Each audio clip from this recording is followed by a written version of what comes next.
आज हम राष्ट्र निर्माण की चुनौतियों वाला जो लेसन है उसकी तीसरी वीडियो बना रहे हैं और उस वीडियो में मैंने आपके लिए एक एक मार्क्स वाले जो क्वेश्चन हैं जो आपकी बुक्स में हैं, जो लास्ट ईयर में एग्ज़ाम में आए हुए हैं, वो सारे इंक्लूड करके और आपके लिए 18 क्वेश्चन तैयार किए हैं।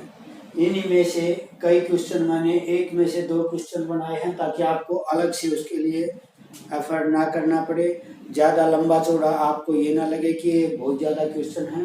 तो ये जो क्वेश्चन हैं ये फर्स्ट लेसन राष्ट्र निर्माण की चुनौतियों के टोटली हैं, इनसे बाहर कोई क्वेश्चन नहीं है, सारे क्वेश्चन इसी के अंदर कवर हैं। तो हम एक एक करके इनको समझेंगे, आपको बिल्कुल ध्यान से ये वीडियो देखनी है।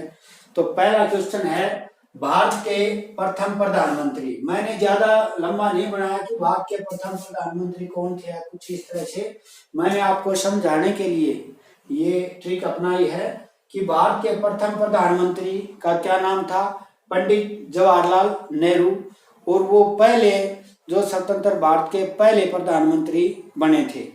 उसके बाद है राज्य पुनर्गठन आयोग कब बना। राज्य पुनर्गठन आयोग मैंने बड़े क्वेश्चनों में बताया था, इसका काम था राज्यों का दोबारा से गठन करना। उसके लिए हमने 1953 में एक आयोग बनाया था और उसका काम ये था कि भारत में जो राज्य हैं हम अपने अनुसार बनाएंगे।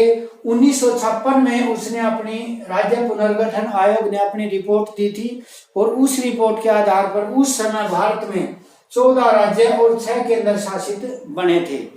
तीसरा क्वेश्चन है द्विराष्ट्र का सिद्धांत किसने दिया। द्विराष्ट्र का सिद्धांत का मतलब ये है कि जो 2 राष्ट्र के निर्माण की बात थी, भारत और पाकिस्तान के निर्माण की बात थी, वो किसने की थी। तो एक मुसलमानों का एक संगठन था जिसका नाम था मुस्लिम लीग।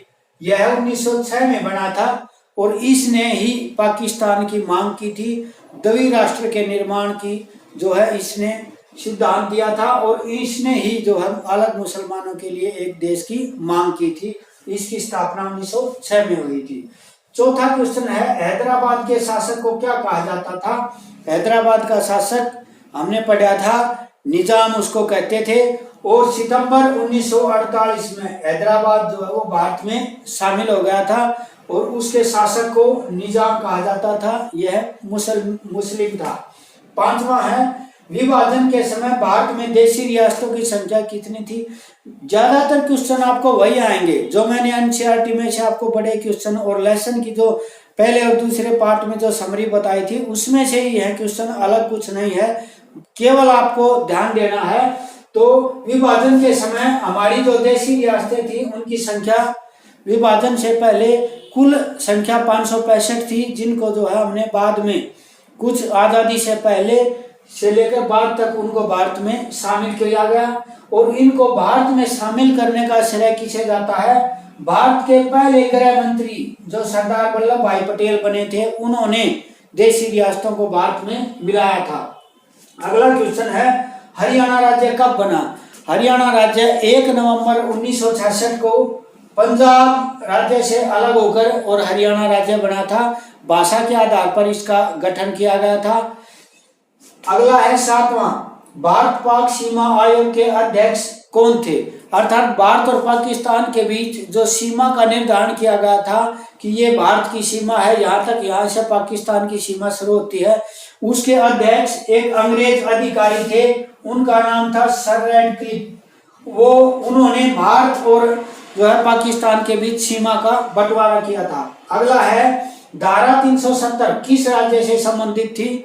आजादी के बाद हमारा संविधान बना तो जम्मू कश्मीर को हमने एक विशेष दर्जा दिया था और धारा 370 में उसका वर्णन था, लेकिन जो वर्तमान हमारी सरकार है प्रधानमंत्री नरेंद्र मोदी जी की, उसने 2019 में यह धारा हटा दी है। अब जो है जम्मू कश्मीर राज्य के लिए जो अनुच्छेद 370 का विशेष प्रावधान था अब नहीं रहा है। अगला है विभाजन के समय भारत की जनसंख्या कितनी थी। लगभग भारत की जनसंख्या विभाजन के समय 36 करोड़ थी और उसमें से केवल 17% लोग ही उस समय शिक्षित थे, अर्थात अनपढ़ता ज्यादा थी।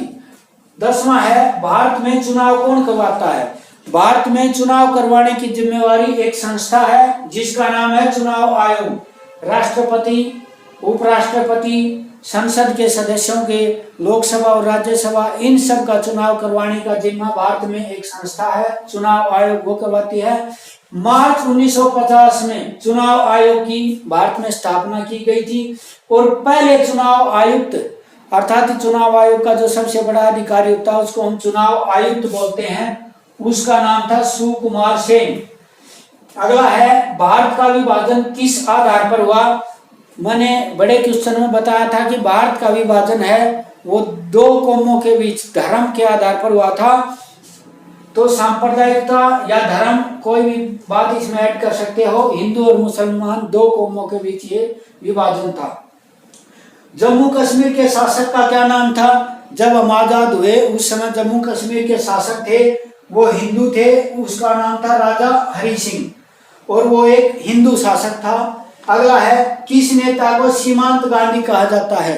अर्थात पूरे भारत में जो गांधी जी थे उसी तरह के उन्हीं के व्यवहार जैसे, अब जो पाकिस्तान का हिस्सा है वहां पर एक नेता थे खान अब्दुल गफ्फार खान, खान अब्दुल गफ्फार खान, उनको सीमांत गांधी कहा जाता था। 14वां है भारत का कौन सा भाषाई फार्मूला लागू हुआ। भारत में त्रिभाषाई फार्मूला भारत में लागू किया गया था। अगला है आजाद भारत में भाषा पर आधारित पहला राज्य कौन सा बना। अर्थात हम आजाद हुए उसके बाद पुनर्गठन आयोग 1956 में आया, उससे पहले एक राज्य हमारा जो था वो आंध्र प्रदेश, वो 1952 में ही भारत में जो है भाषा के आधार पर और मद्रास राज्य से सरकार ने अलग बनाया था। तो पहला जो है भाषा के आधार पर बनने वाला भारत का पहला राज्य आंध्र प्रदेश था। 1952 में मद्रास राज्य से अलग हुआ था ये। अगला है किस नेता ने कांग्रेस को जन आंदोलन का रूप दिया। अर्थात कांग्रेस पहले जो है केवल कुछ वर्ग के लोगों की पार्टी थी, शिक्षित वर्ग के लोगों की पार्टी थी, लेकिन एक व्यक्ति, एक नेता जिसने कांग्रेस को आम आदमी की पार्टी बनाया, उसको पूरे देश में फैलाया, उसका नाम था महात्मा गांधी।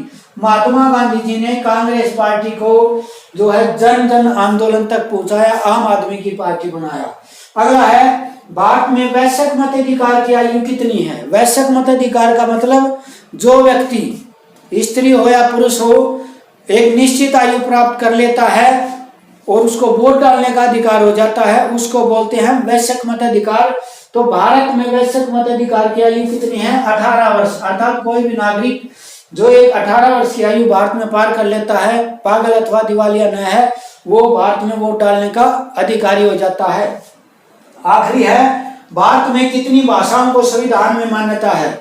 भारत में 22 भाषाओं को वर्तमान में संविधान में मान्यताएं प्राप्त है। जब हमारा संविधान बना तो 18 भाषाओं को ही इसमें मान्यता प्राप्त थी, वर्तमान में 22 भाषाओं को है। स्टूडेंट ये जो मैंने क्वेश्चन कराए हैं आपको, ये पहला लेसन के कंप्लीट क्वेश्चन हैं, सारे क्वेश्चन हैं, आपको इनको याद करना है। इनमें से लास्ट ईयर जो क्वेश्चन आए हुए हैं वो भी शामिल है। एनसीईआरटी में से जो क्वेश्चन बन सकता है, संभावित क्वेश्चन है, वो भी इसमें शामिल हैं। तो एक एक नंबर के आपने ये सारे याद करने हैं। और इससे पहले की जो 2 वीडियो है पार्ट 1 और पार्ट 2, उसमें हमने इस लेसन के बड़े क्वेश्चन कराए हैं, इस लेसन के बारे में जो है पूरी समरी बनाई है। तो ये राष्ट्र निर्माण की चुनौतियों वाला लेसन इन 3 वीडियो में कंप्लीट है। आप इनको ध्यान से पढ़ें और जो है रिवाइज करें। आप चाहो तो इसका स्क्रीनशॉट लेकर के और इसको कॉपी में लिख सकते हो या ऐसे कैसे याद कर सकते हो, तो आपको ये याद करने हैं। धन्यवाद।